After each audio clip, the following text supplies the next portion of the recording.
I just solved one of the biggest lingering questions given to us by Secret of the Mimic. Probably.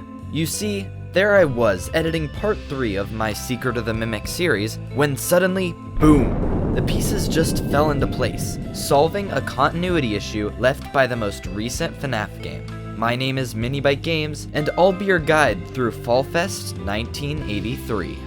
Allow me to set the stage first. Imagine you're opening Secret of the Mimic to start a new, exciting playthrough. After parking at MCM and grabbing the data diver, you're able to freely walk outside and explore a bit of the surrounding area. You see the big factory of Murray's Costume Manor and the Murray family household in the distance atop a hill. Past your Fazbear Entertainment issued van, you notice a suspiciously similar van, likely from one of the previous technicians sent to the manor. But even beyond that, if you go out of bounds to see what Steelwool decided to put out there, you find a lake. Just a random lake right outside of MCM. When theorists, myself included, found this lake, it immediately stuck out as a weird detail in the map. The rest of the features outside have some reason to be placed there, and shown to Arnold. But this lake just outside of Arnold's view, it serves no purpose in game and never amounts to anything. This begs the question, what was Steelwool thinking when adding this useless lake to the map? Forget about it. It's probably nothing. Instead, let's spend this time talking about my favorite piece of FNAF media, the Curse of Dreadbear DLC. Looking around the very creepy and foreboding hub, there are tons of fascinating details and Easter eggs. To start, this banner clearly informs us that we are in the middle of the Fall Fest from 1983. Now, that alone already gives us some ties to both the Murrays and Aftons, but let's ignore that for today. Glancing over the minigame selection terminal, you can see a very familiar house located on top of a hill. Occasionally, Glitchtrap can also be seen dancing near the house, hinting at some sort of connection. To our right is a wooden barn, likely the same one we end up in when receiving a prize for completing a minigame. Near the Fall Fest banner mentioned before is also a car that has purple headlights after pressing the button on the side of the terminal. Finally, we have the giant lake to the left of our player, where Foxy's pirate ship can sometimes appear. Wait a minute, did I just say that the Curse of Dreadbear hub has a lake? Here's the theory. The Fall Fest of at least 1983, but likely more, takes place at the same rough area as wherever we start the game in Secret of the Mimic. We, of course, have the lake in both areas, but that's not all. Right from the lake in both areas, you'll also notice a house on top of a hill in both areas. Notably, they're the only house in the entire area, and are both on top of a hill overlooking the player. But wait a second, this isn't the Murray house, it's the Afton house. It's even got the same shape as the FNAF 4 menu house. This can't be the same Murray house from Secret of the Mimic.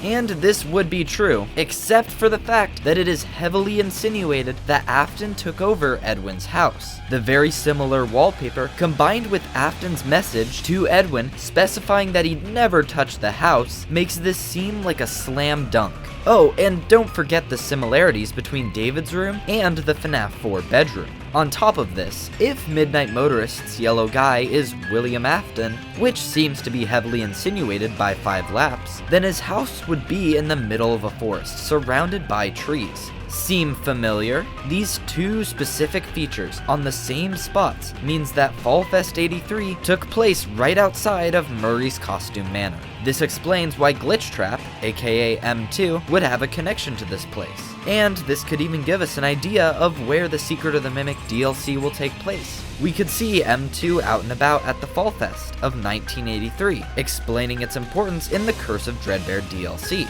You know, these aren't the only times we've seen a lake in Five Nights at Freddy's. Remember FNAF World? Well, surprise, surprise, the Old Man Consequences ending literally shows us a lake surrounded by trees. With all the other FNAF World connections that have been seeping into the recent games, this seems like more than a coincidence. And as a last little connection, this water in the cave section of Ruin could be there due to a lake above the section. If the Pizzaplex was built above MCM, then this lake could be close enough to cause the water that we see in-game. The Fall Fest location theory makes a lot of sense, until you turn right of the house in Secret of the Mimic. I think it's very unlikely that Fazbear Entertainment demolished the entire building and parking lot of MCM in 4 years. Even if the fire helped destroy part of the facility, I don't see the motive for Fazbear Entertainment to remove a massive building that they could use. On top of that, Fiona's tape regarding work at Fall Fest seems to indicate that she'd be gone for a while.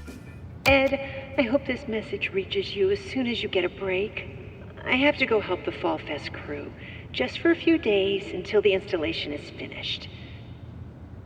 It's hard to explain. I just have this terrible feeling like I need to be there so nothing goes wrong, just in case.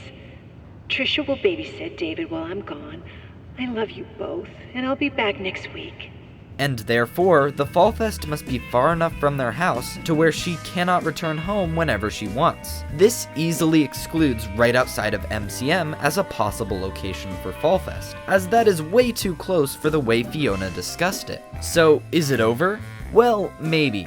I have 2 possible answers, one more obvious solution, and my personal theory. The first idea is that Fall Fest was actually moved there and MCM was destroyed, all before 1983.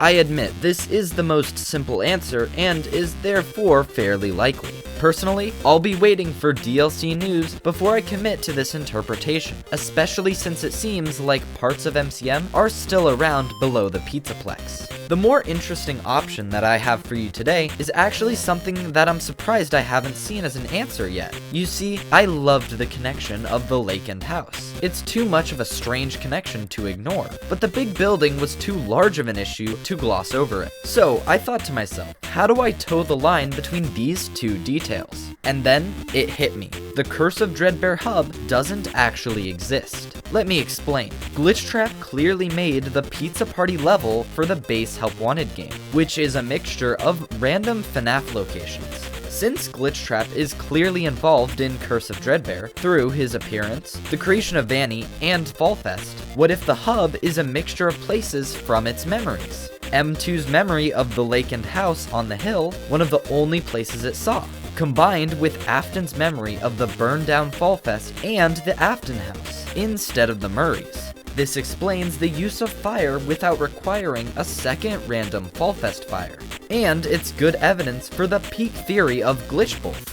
It also aligns with how Glitchtrap seems to have a habit of mixing elements from its memories, such as a Fall Fest fire with the Pizzaplex version of Moon. It could also relate to how the Mimic code seems to have had previous issues with memories, specifically from these papers in Secret of the Mimic. I like this theory, and we'll be running with it moving forward. However, a Fall Fest 83 DLC could totally destroy this theory, and then I'll just explode from overthinking about this. If you enjoyed this short theory, consider subscribing and leaving a like to support this channel. By the time this releases, I'll already be deep into working on the next big part of my Secret of the Mimic series, so you guys can look forward to the next episode of that coming out very soon.